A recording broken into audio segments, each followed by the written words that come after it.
The Pittsburgh Steelers could be without starting quarterback Aaron Rodgers for their Week 12 matchup against the Chicago Bears.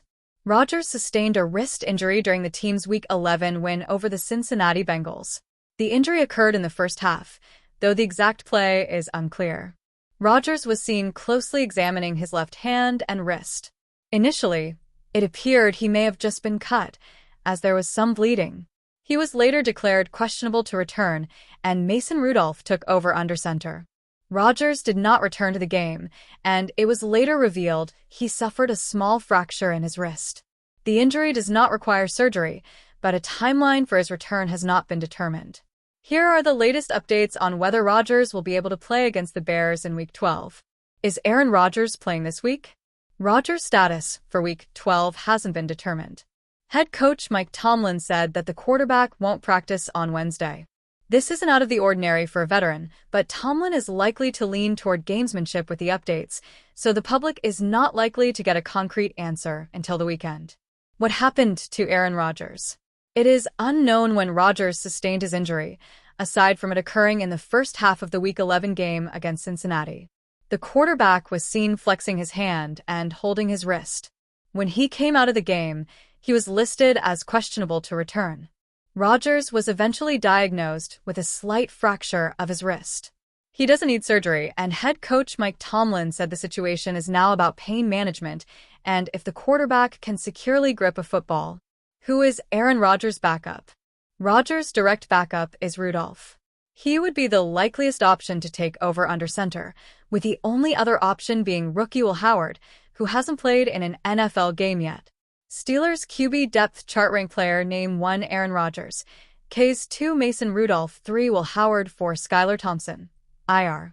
If healthy, Rodgers is the unquestioned starter for the Steelers.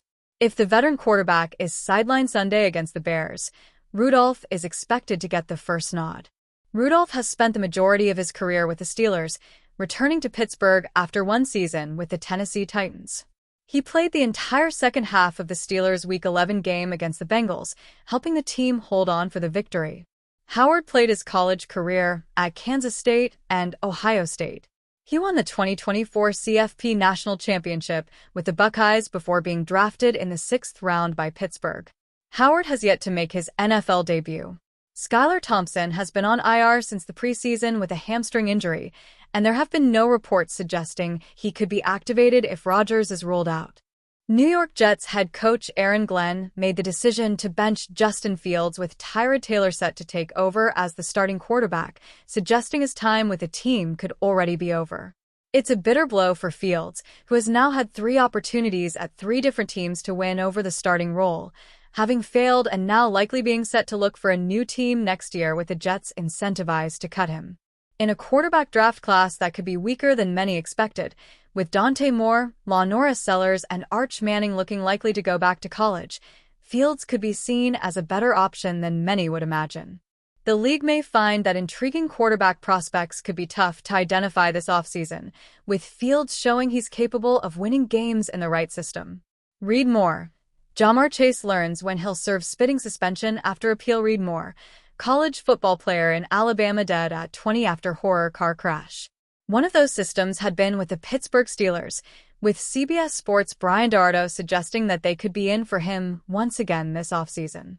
DeArdo argued that Fields could be a logical replacement for Rodgers after being with the team last season, despite losing his starting spot to Russell Wilson.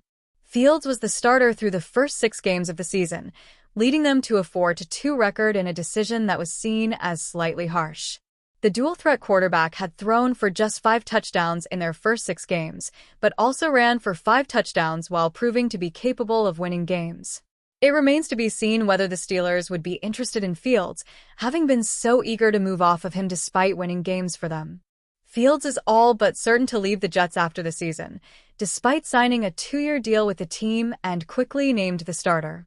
His $20 million contract was agreed to in a way that makes it easy for the Jets to get out of, with them opening up $10 million in cap space should they cut him after the season. Other likely landing spots for Fields could be the Cleveland Browns, Las Vegas Raiders, and potentially even the Los Angeles Rams, with Matt Stafford considering retirement last offseason. Stafford is the MVP favorite right now, but has sustained a number of injuries while almost retiring before the beginning of this year. Brady Cook is the only other quarterback besides Taylor and Fields on the roster, an undrafted rookie from Missouri, who could be elevated from the practice squad in the coming weeks. Back in May, before Aaron Rodgers officially joined the Steelers, he joked that his future team would visit the Chicago Bears this season. Chicago, an old foe from his time in Green Bay, is a team Rodgers is never lacking motivation to play. However, his status for Sunday is now in question as he recovers from a left wrist injury sustained Sunday in the Steelers' win over the Bengals. If it is up to Bears head coach Ben Jhonson, Rodgers will play Sunday in Chicago. I've got a lot of respect for Aaron Rodgers. He's done this at a high level for an incredible amount of time. If he's ready to go this week, would love nothing more than to compete against him, Jhonson said Wednesday via the Bears website. For most of his time in the NFC North, Rodgers' Packers were among the class of the division. As a result, he beat up on the Bears quite a lot. And if he's able to play this week, he's going against a defense that isn't especially dominant. Chicago has allowed 2,313 passing yards through 10 games, or 231.3 per game. They've also allowed 1,333 rushing yards during that span and yield 133.3 per game on 5.2 yards per carry. As a team, the Bears are as hot as ever, winning 7 of their last 8 games. But it's not like a dominant defense is carrying that effort. Yet one of the biggest ways their defense can have success against Rodgers is to generate pressure. And Jhonson recognizes how well Rodgers is able to get rid of the ball before the pressure can get there. He's elite right now at getting the ball out of his hands. If he doesn't have the fastest snap to throw time in the league right now, he's got to be close, Jhonson said.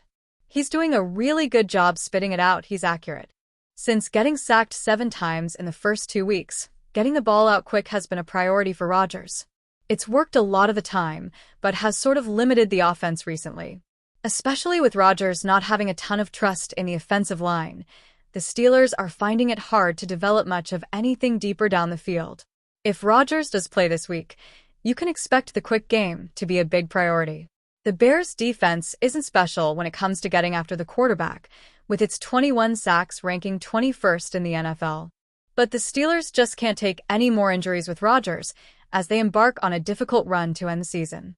Jhonson hopes Aaron Rodgers plays just as much as Rodgers does himself. He's dominated the Bears historically and surely would love to do so one last time. It's unclear if he'll play yet. If he does, he'll have one last chance to come out victorious against a longtime rival.